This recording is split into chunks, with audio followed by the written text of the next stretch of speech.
श्री तिरुपति बालाजी में एक बार श्री अनंताचार्य जी पहुंचे बहुत वर्ष पहले। तो उन्होंने जाकर के देखा, बालाजी का जब दर्शन किया तो दर्शन करने के बाद उनके मन में आया कि पहाड़ पर इतने सुंदर ठाकुर जी विराज रहे हैं, पहाड़ के ऊपर जब बहुत गर्मी पड़ती होगी तो श्री ठाकुर जी को बहुत श्रम होता होगा, क्योंकि पहाड़ गर्मियों में गर्म हो जाते हैं। तो उन्होंने मन में विचार किया कि अगर एक सरोवर यहां मैं बनवा दूं, कोई धन नहीं था उनके पास में, लेकिन वो था कि मैं खुद परिश्रम करके खोद खोद के एक सरोवर बना दूं, वर्षा होगी खूब पानी भर जाएगा तो ठाकुर जी जल क्रीड़ा कर लेंगे, थोड़ा जल समीप होगा तो उससे ठाकुर जी को ज्यादा श्रम नहीं होगा। तो क्रियाएं ठाकुर जी के सुख के लिए की जाती हैं।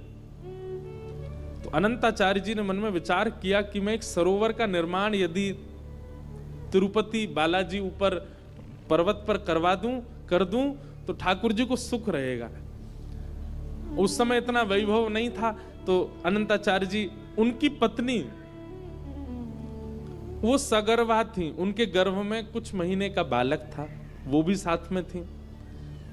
तो उन्होंने अपनी पत्नी से कहा, देखो हम ठाकुर जी के लिए एक सरोवर बनाएंगे, गड्ढा खोदेंगे, यहाँ पे वर्षा होगी तो बढ़िया जल भर जाएगा, ठाकुर जी को सुख मिलेगा। अब हम अकेले हैं, हमारे साथ कोई तो नहीं, तुमको थोड़ी सी हमारे साथ परिश्रम करना पड़ेगा। पत्नी बोली, क्या करना है? बोले, हम पत्थर काटेंगे, गड्ढा करेंगे, उसको एक परात में भरेंगे, तुम उसको उठा करके दूर पटक के आया करना, दूर जब एक स्थान है वहां फेंक दिया करना। पत्नी बेचारी गर्भवती थी, लेकिन पति के साथ उसने कोई मना नहीं किया, वो ठीक है मैं करूंगी। लेकिन हमारे ठाकुर जी को बड़ी दया आ गई, बोले बताओ ये मेरे लिए इतना विचार कर रहे हैं, और इनकी पत्नी सगर्भा को तो आराम करना चाहिए, वो उठा करके सामग्री फेंकेगी। अनंताचार्य जी भरते और पत्नी को देते, पत्नी बेचारी सिर पर रख करके जाती थोड़ी दूर।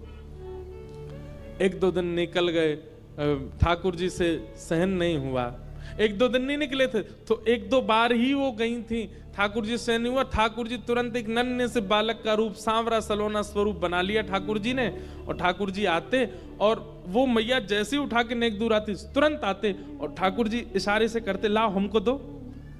तो बेचारी वो गर्भवती थी, थोड़ी थक तो जाती थी, अच्छा तुम मेरी सहायता कराओगे, लो एक हाथ से तुम पकड़ो, एक हाथ से मैं पकड़ूं।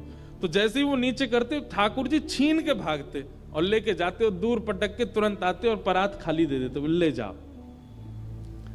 तो उनको लगा बेचारा छोटा सा बालक है, बड़ी सहायता कर रहा है मेरी। अब अनंताचार्य जी ने विचार किया, मैं खोद करके इसको देता हूं और इतनी दूर पटकने के लिए कहा गया, ये तो बड़ी, मैं दूसरा खुदाई नहीं कर पाता, इतनी जल्दी तो ये आ जाती है। पसीना पसीना हो गया अनंताचार्य जी। थोड़ी देर बाद बोले, देवी एक बात बताओ, तुम ये कहां पटक के आती हो सारा? बोले, आपने जहां बताया वहीं। वो तुम इतनी जल्दी दौड़ के चली जाती हो, फिर आ भी जाती हो वापस? तब उसने कहा, बोले नहीं देखो मैं आपसे क्या छुपाऊं, मैं तो उठा के यहां तक ही जाती हूं, वहां एक नन्हा सा बालक है, सांवरा सलोना सा, वो आकर के मुझसे पूरी परात लेके भाग जाता है, वो डाल के तुरंत लाके दे देता है। तो अनंताचार्य जी बोले, कौन बालक है? बोले, आप दो परात में दिखाऊं। परात में भर के जैसे ही लेकर के गए तो कोई और नहीं, साक्षात श्री तिरुपति बालाजी बालक के रूप में खड़े थे। अनंताचार्य जी बोले, ठाकुर जी आप राजा हो, आप धिराजा हो, आप सर्वगुण संपन्न हो, आप पूरे विश्व के नाथ हो, लेकिन ये सेवा का सौभाग्य तो हमारा है, ये हमारे पास ही रहने दीजिए, ये हमसे छीनिए मत नाथ। आपकी सेवा करना हमारा धर्म है, हमारा सौभाग्य है, कम से कम ये तो हमको प्रेम से करने दो। आप इसमें भी आकर के जो है हमारी सेवा की चोरी कर रहे हो। ठाकुर जी बोले, नहीं हमसे देखा नहीं जा रहा है, आप लोग इतना श्रम कर रहे हो, और ये तो सगर्भा हैं, उठा के लेके जाती है, हमसे देखा नहीं जाता, हम नहीं कर रहे, हम खुद ही करेंगे।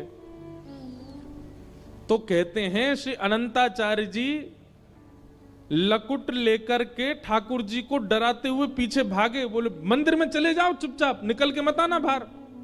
सेवा का सौभाग्य हमारा है, हमें चुपचाप करने दो। तो ठाकुर जी उनके डर के मारे चुपचाप मंदिर में जाके विराजमान हो गए, बाहर निकल के नहीं आए। बोले भैया इतना डरा रहे हैं। लेकिन ठाकुर जी ने मन में विचार किया, बोले भैया हमसे देखा नहीं जा रहा है, वो उनकी पत्नी सगर्भा है। तो ठाकुर जी ने तुरंत नगर के राजा को स्वप्न दिया और स्वप्न देकर के कहा अपनी पूरी सेना लेकर के आओ और बड़े बड़े उद्योगपतियों को लेकर के आओ, और यहां पर अनंताचार्य जी एक सरोवर का निर्माण कर रहे हैं, उनका हाथ बटा करके शीघ्र अतिशीघ्र सरोवर बनवाओ। आज भी वो सरोवर वहां तिरुपति में विराजमान है। उस सरोवर की खास बात ये कि वो सूर्य उदय पर खोदना प्रारंभ हुआ और सूर्यास्त तक बनकर के तैयार हो गया था।